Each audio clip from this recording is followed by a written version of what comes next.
Hi everybody, how are you? I just thought I'd come on live. I haven't been on Instagram in a while, and I don't know, you were my first love. So I thought I'd come on while I'm working. I'm sifting the deep mulch bed soil that I've been making for, well, ever since I got into the bus, which is now like maybe a year and a half at least. Maybe even 2. Yeah, 2 years coming up on. So yeah, it's traveled with me. It's been something that I harvest from the goat trailer where the goats live and their bedding, and I layered it with rice hulls. This particular one, the one that I'm working on in the trailer now, does not have rice hulls, but and it has a different kind of wood. This has wood chips and rice hulls, a lot of wood chips, and just letting the goats live in there and pee and poop in there, and then inoculating it with bokashi and inoculating it with lacto-acid bacillus over time, just to keep the smell down, but also to inoculate it. Hey, hello. So yeah, and then before last winter, I took it out of the trailer and I piled it up where I was at the time in Fort Collins at Vibrant Life Farms and over the winter, and then I turned it in the spring, and because I had to leave there and come to New Mexico, there's no way I was going to leave soil that I'd been working on for I had bad connection, I guess.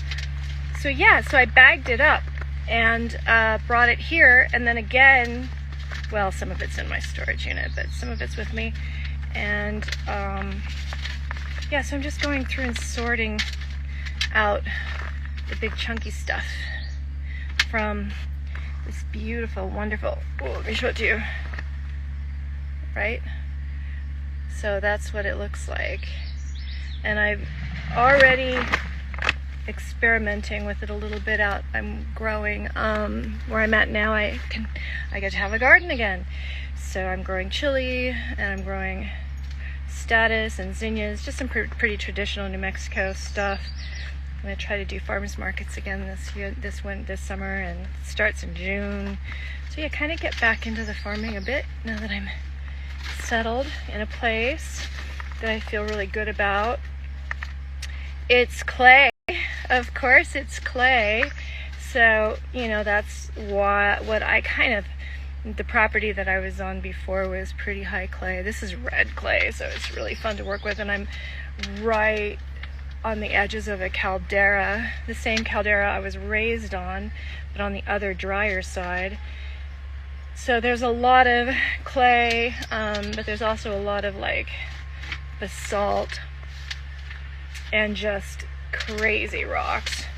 So I'm kind of working with stones this year, sand and granite and basalt, and yeah, I'm just doing some different stuff, but still clay. So yeah, and I'm getting to the point where I've been writing about water and clay and facultative and biofilm a lot lately. It's over on Substack. It's going to be a series of like 8 articles that really go into detail about what's happening in these soils and why they work, especially the ones that are made from facultatives, because they're really high in terrestrial chitin that comes from the organisms that are populating this. It's not really even a soil. This is more a top dress, and it's kind of how I'm treating it. I'm having really a hard time germinating chili. I don't know what's going on. We've had a lot of cold nights. Also, I'm usually, as a gardener, I do starts and then I transplant, which is kind of a pain in the ass. And this time, they don't do that here, so this time I just decided to do direct sow, and I don't have any germination in my chilies, and I don't know why. It's really frustrating. So if anyone has any hints. I've got a couple experiments going. I just actually added a layer of this as a top dress to the rows of chili that I planted, hoping that that somehow stimulates them into germinating. And our nights are starting to warm up too, so I have a feeling that they're just late. I can't imagine, I mean, I planted a lot. I can't imagine that I'm going to get zero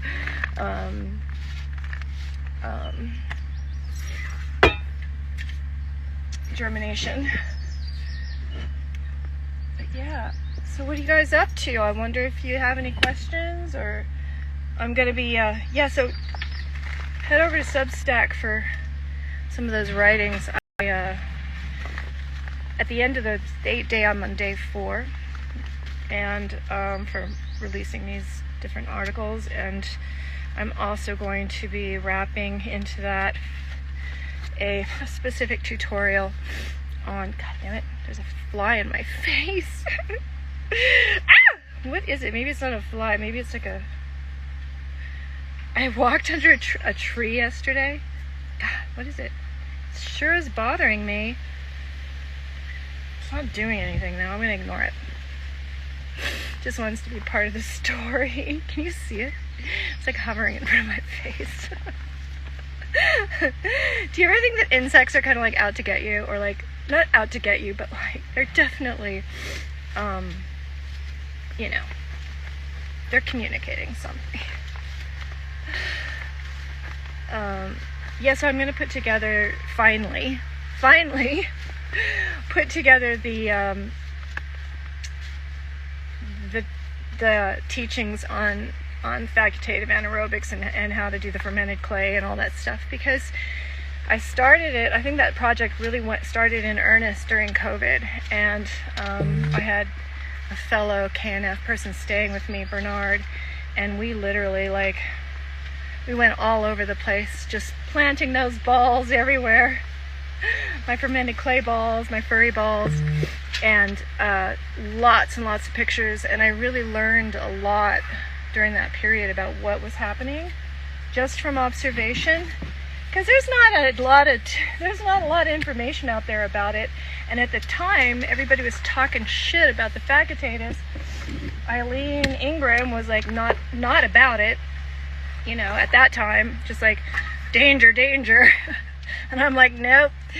Because I learned about him through the back door. I learned about him through observation of what the heck I was doing with fermented clay. So I had no idea what current thinking was about them. And so it was a surprise to me that everybody was so, like, against them. I'm like, I don't understand why. Like, because I was using them what I was creating on my indoor grow, and learning that they're really good for things like flavor and terpene expression and color and oh my god, and for flowering, like the flowering sites from using this particular kind of ferment is next level. So that's what I was seeing, and I'd also eaten a little bit of it. And I just made some cheese using the fermented clay, so I'm not afraid of it at all. But then, you know, in that group of facultators, you're going to find a host of things that are not good for humans. Chlamydia, no.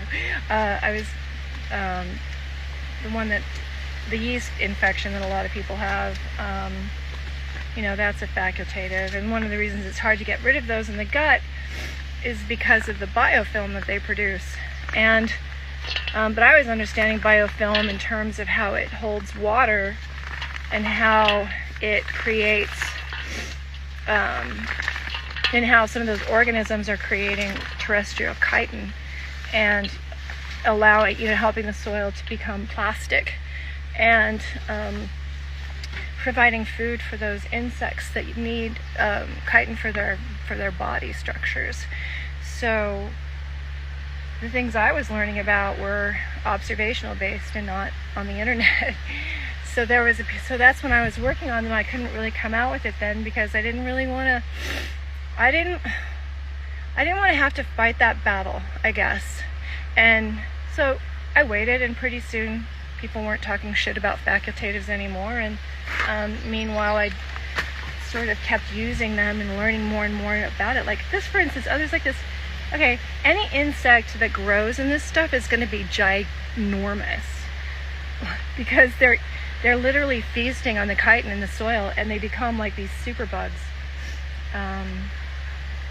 So that's, it's not necessarily that this facultative is remediating the soil. In fact, it is. It's bringing in chitin. It's making the soil more plastic. It's allowing for more moisture, for the soil to act like a soil sponge in reality. But it's also feeding the organisms that are going to help tunnel, and not just the microorganisms, but that higher level that are going to be really working with the soil in terms of porosity and all that. So, it's so pretty. And I'm going to be planting directly into this. I'm doing some like flower baskets for farmers market. So this is actually what I'm making.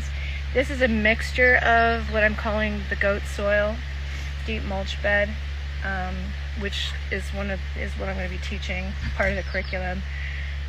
So long way, I guess, to say that I'm about to put all that together in different formats, or different kinds of ways you can access it. Straight up how to make the facultative clay, but also how to make the soil, and then how to use it. Is it a top dress? Is it a tea? Is it an inoculant? It's not compost. It's very, very powerful. I've already done one experiment and failed miserably. You always want to do experiments that fail.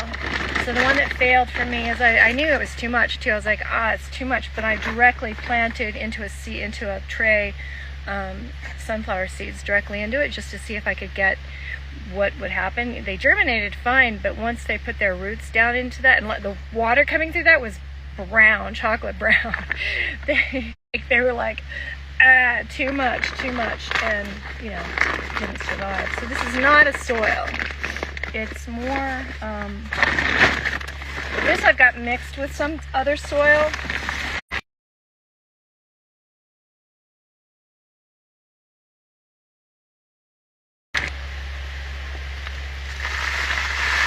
I keep pausing for lack of connection. I'm just grateful I can connect outside so that I can work while I'm talking.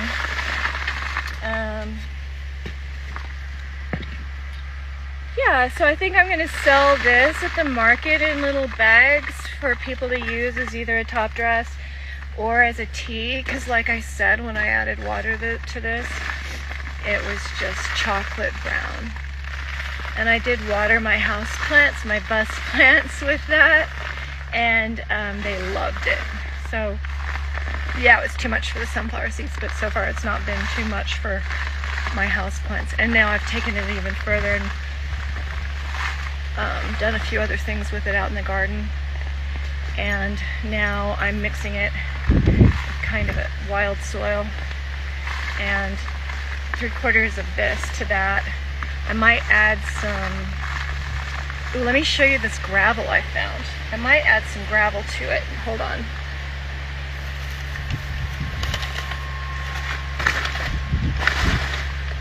So I told you I'm living on a volcano. Well, this is on a seed bed, or a stream bed that's not that far from me.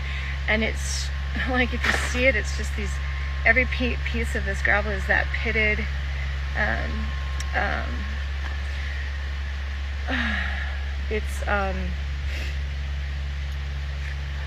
why would I do that?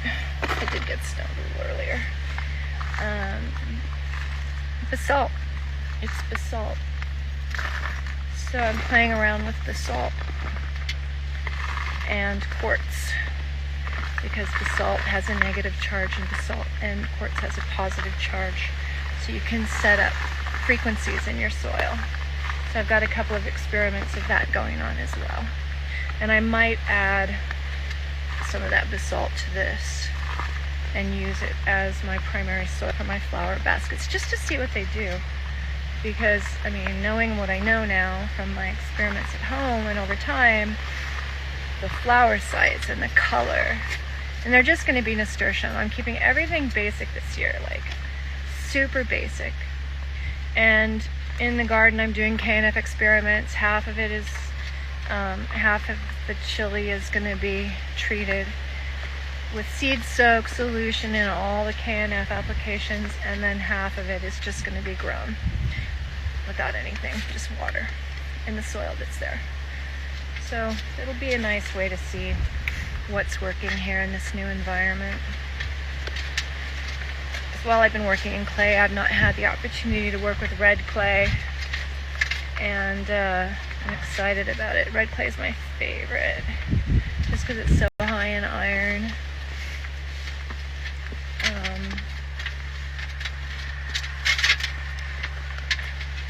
This is so satisfying. It smells so heavenly. It's like, you know this is good for you. I mean, like, I don't know, I don't want to call it depression, but I've been,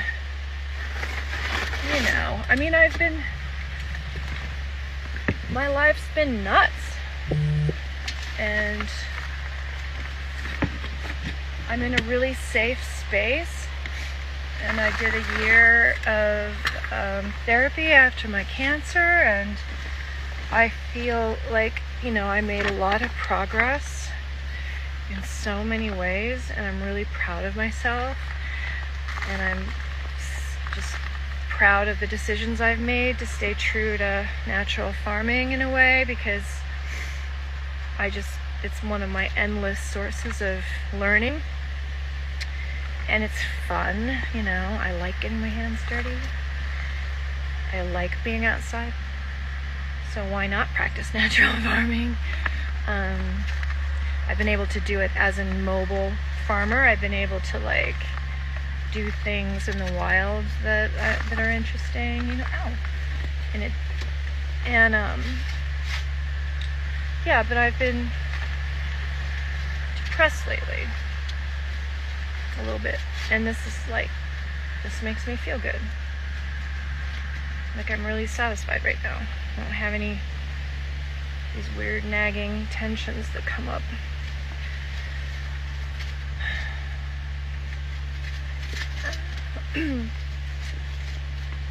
And I don't know, I'm writing a lot, and that's kind of very personal, private, and cloistered almost, and so I've been pretty solo. I don't want to say isolated, because I've been meeting more people here than I have almost the entire time. Well, no, not the entire time I was in Colorado. I've met a lot of people, but I don't know. It's nice to be home. I'll just put it that way. So it's not isolation, but I'm definitely doing a lot on my own, and I'm pretty busy. So I'm just I can't I live very rurally now, and there's no grocery stores around me, so I literally have to shop once a week, and I'm having to really watch my spending and all that stuff, which I think is really healthy, and I'm really happy about it, but man, it's a discipline. I use my car to escape. I use my car to think. I like to get stoned when I drive. It's it's my little creative, it's just my creative space, and I'm not driving as much. So I'm really having to stay here on the soil and really follow through with the things that I say I'm going to do outside. All that.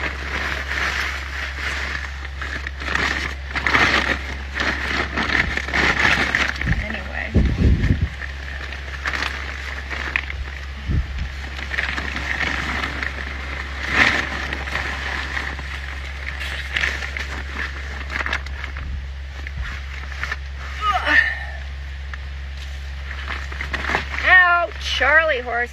Fuck.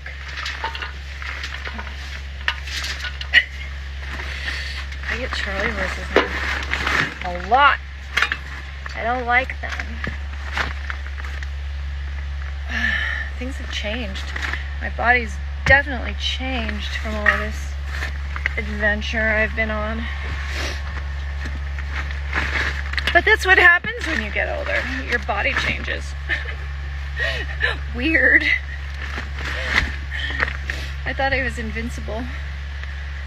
I kind of did, I think. I think I did have this kind of air of invincibility about me.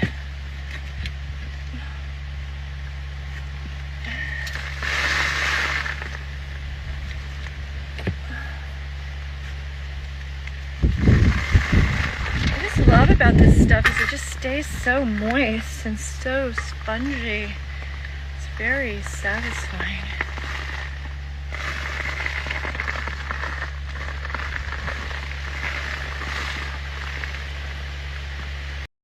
So anybody here been doing your KNF stuff this year, or making piles or collections or anything like that? I haven't done an IMO collection in a long time. I have a full library though. It was crazy. I had to go to I have a couple storage units with all my house stuff in it. So it's like, it was a big move. It was like an acre property. I'd been in that house for 20 years. And had a permaculturists. We like our projects. So I had a lot going on there. And had to downsize, but I'm not going to get rid of everything anyway. So I have a storage unit, and I was in it about a month ago or so, getting some seeds and whatnot to bring here, and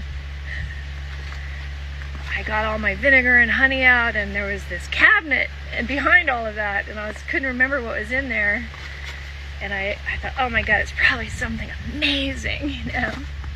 And then my other voice was like, yeah, sure. And then I opened it up, and it was all of my KNF stuff. Like, it was everything. It was my full collections, and it just warmed my heart so much, because I just realized how stable it was, and how, you know,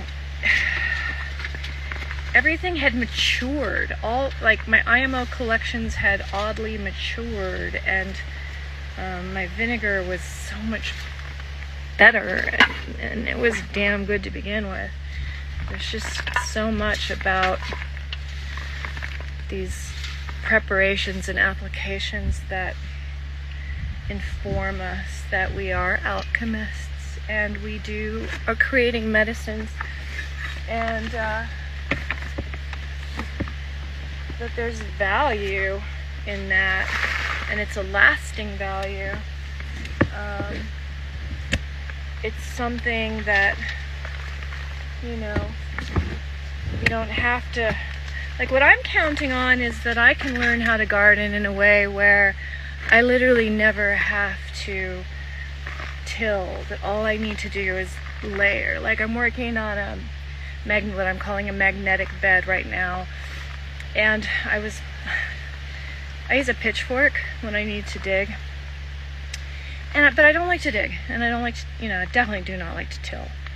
So I was digging out this bed, thinking that I had to get under the grass, and something about it just made me stop. I'm like, I'm not doing this. I'm not going to do it this way.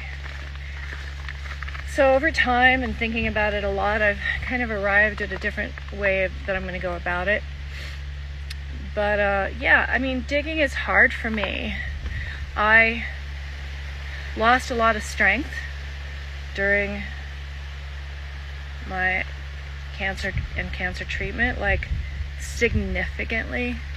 So I have to kind of moderate how I do things and what I do. And digging is really arduous, and it's really hard on your joints. And I just personally think, like, if I have to do that, I want to be able to garden when I'm 80. So I got to figure out how to do that now, because if I don't find out what works, I'm the gardener I know when I'm 80. So yeah, so I'm going to do sort of a kind of a layering with rocks and this gravel that I've just found. I think for anyone new, it's this basalt. It's so lightweight. So I'm going to use some of that and just kind of build these layers of things on top of these bigger basalt rocks, and then put the sand on the basalt, and then kind of plant into that, and then build soil for a good season, just to do it, just to see what that looks like. And then by fall or next spring, I'll be able to plant in some perennials, or see what it looks like, and see what it looks like to just kind of build our gardens from the ground up and not have to dig, by using styrations, by using levels and layers. Because one thing I'm learning from easy water, I don't know if you guys are aware of the fourth phase of water or have read anything about it, but if you have not, I would say put that on your list for a very immediate read, or look into it, because in essence that's also what we're doing with these soils. The way the microbes are working with water, they're creating a crystalline matrix in the soil. They're creating easy water. They're creating like a way to hold easy water, like the body holds blood. Blood inside the body is like a crystalline gel. It's not liquid. That's why when you get cut, you don't bleed out. There's coagulation, yes, but inside of the body, blood is also working like a gel, and it's under magnetic and resonant. We're learning so much right now in science about the resonance of things, and how things work through vortexes, and how things work through influence and resonance rather than merging. So we're not trying to create mixes, we're just trying to create relationships between strata. So that's kind of my direction in gardening, is just to figure out the magnetic resonance of the microbes, and then, see how the plants do in all that environment. I'm still primarily a soil builder. I'm a good gardener, but I'm haven't been able to be at it as consistently as I would like till this year. So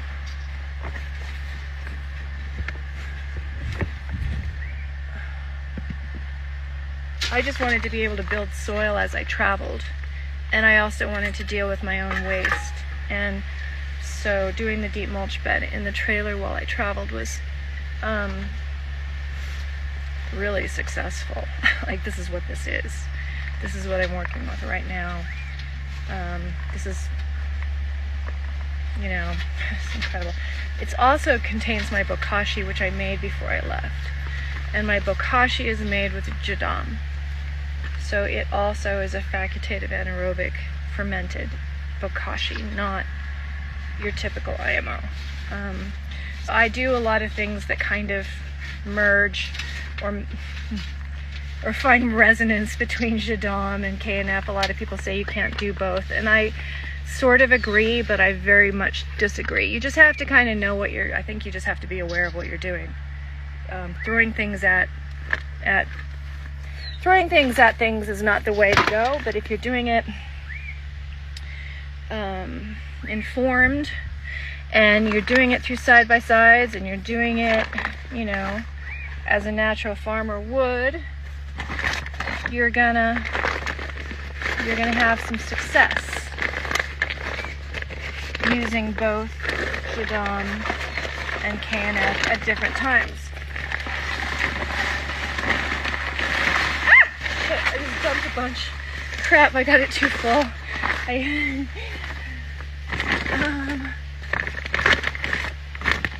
I think one thing to keep in mind is KNF is really good for soils that are already in transition or into more of a fungal dominance, and I feel like jadam is really good for remediating soils, and for clay soils, and for soils that don't have a lot of aeration and are more anaerobic in nature, like, you know, clay. So that's why clay, like, I can't just do K and F in clay. It doesn't really work for me. But if I combine it with Jadam applications and use much more of a water-friendly, facultative anaerobic strata of microbes, it's been my fastest path to good soils and to making clay accessible. So I gotta pick up my mess here.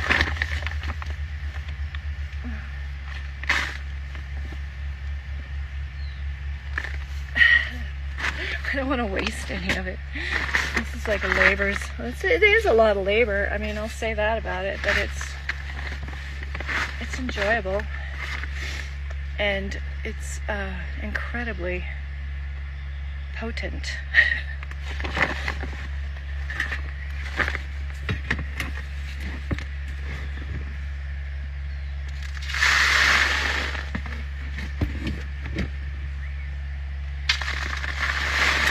The reason I'm sorting this out is because I'm going to be selling this at the farmer's market, local farmer's market, as a tea or a top dress. But I'm also using it in my hanging baskets.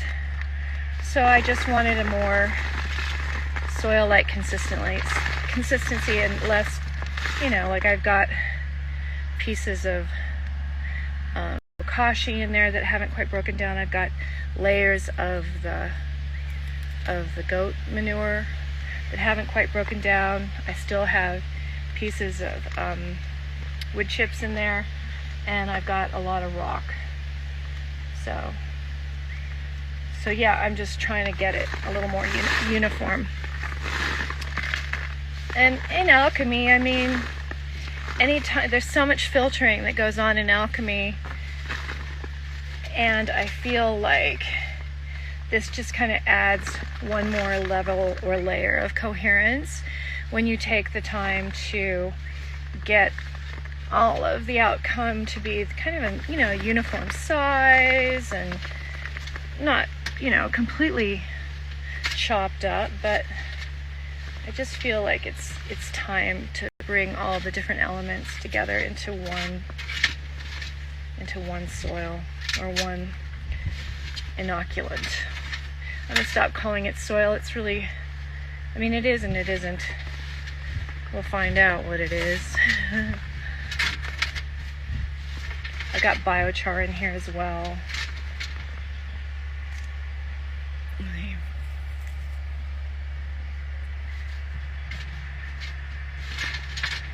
I just think putting the basalt gravel in there is just going to be next level. I'm almost afraid. I think I'm going to grow my cannabis plants this year in that mix. I'm going to add a lot of this basalt gravel, maybe like a quarter, like a third wild soil or a clay, just the local clay here, a third of this inoculant, and then a third of the basalt gravel. I would add biochar even to that, but I'm kind of, I don't know, maybe I'll do it. I have this amazing toy to make biochar, and I haven't brought it out yet, and I have an entire package that I've traveled with of rice hulls. So I was going to do some biochar rice hulls and then inoculate that with some jadam and add that to my cannabis mix. Totally an experiment. I mean, you know, the cannabis, the seeds I'm using are just seeds from my stash that I brought along. I don't even know. It's from my indoor grow. The males that pollinate, it was during a seed trial, so it's stuff that I was, you know, interested in, but I have no idea what it is. So yeah, this was just kind of like a getting back to basics and not really taking myself, well, yes, taking myself seriously, but really focusing on the things that resonate and bring me happiness and joy. And a sense of playfulness. I'm playful. I like to play. You know, this to me is play. So, yeah, and I guess maybe I'll end on that, unless there's some questions. But yeah, go find me on Substack. I'm just Tina Trout over there, or Natural Being, because I just started to find that in trying to teach this stuff, there's a lot of people out there that don't really want to get their hands dirty. But natural farming is a way of life, and it's a principle-based wisdom path, and there's a lot of things about it that teach us to be in concert with nature and teach us how to be better humans and more connected with our natural world. So I've been putting together a framework called Natural Being, and then writing about it. And then after my cancer, during my treatment, or during my recovery, after the treatment was over, I wrote a sci-fi novel in 8 months, and that's also over there. I'm releasing it chapter by chapter. It's still, I'm in revision, but I like it. I think it's a good book, and there's a lot of natural farming in that book. I was like, well, if I can't teach it, I can write about it, and I can put it into a novel. So that's kind of what I did. Of course, it's called Gardens of Lala. Why wouldn't it be?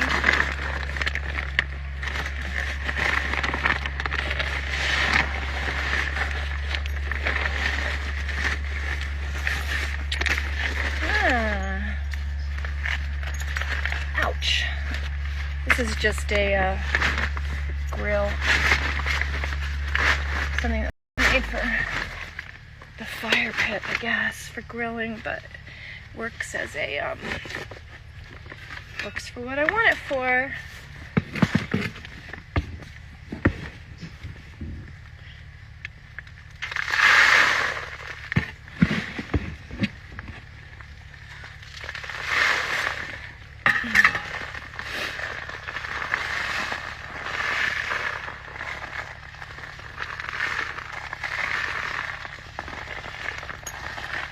The goats are very happy.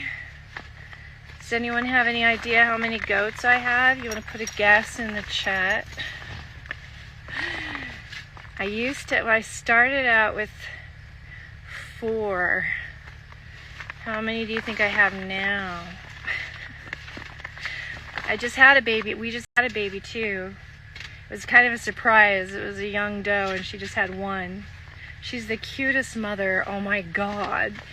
She plays with him like she's a kid. It's really adorable. But I have with him, and I had to put one of my OGs down. She was having some real issues, and 3 babies died.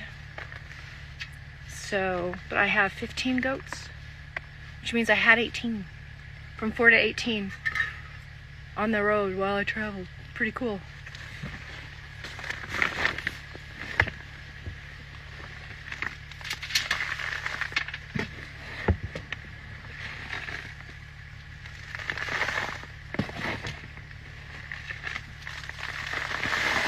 We're using them to manage the pasture so Scotty doesn't have to get on the tractor to mow his lawn. So they're doing all that for him.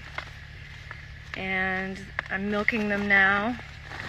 Just made some cheese. I made some lab out of the raw milk. Oh my God, next level for sure. I also used sorghum, some local sorghum, and some local corn instead of rice for the wash. And worked just fine. So yeah, I'm just starting to take KNF to the hyper-local level, like really. And I am growing sorghum this year, so I'm going to be extracting some syrup and maybe seeing how I can use that sugar. I don't know about, maybe there's a way to dry sorghum sugar, but maybe there's a different way to do things. I don't know. Just playing around. I know sugar's not a big issue, but you know, not everybody has, I don't know, you should be able to use the things, your medicine is where you are. You should be able to use what you have available to make these applications. I really firmly believe that. I mean, it's an ancient teaching. They didn't have grocery stores with refined sugar. So,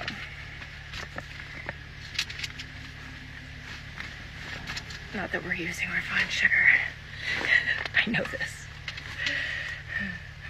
What am I gonna do with all these chunky monkeys? I don't even know. Maybe I'll just put them in a big, I don't even know what to do with all this. The bigger stuff. See the bigger stuff?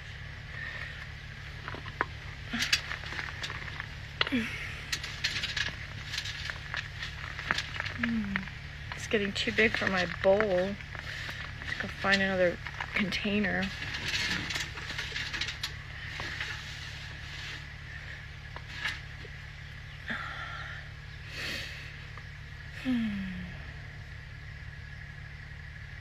I guess I'm gonna go now. It's been nice hanging out with you guys. Go read what I got to share about these facultatives over there on Substack. I don't know. I like it better over there.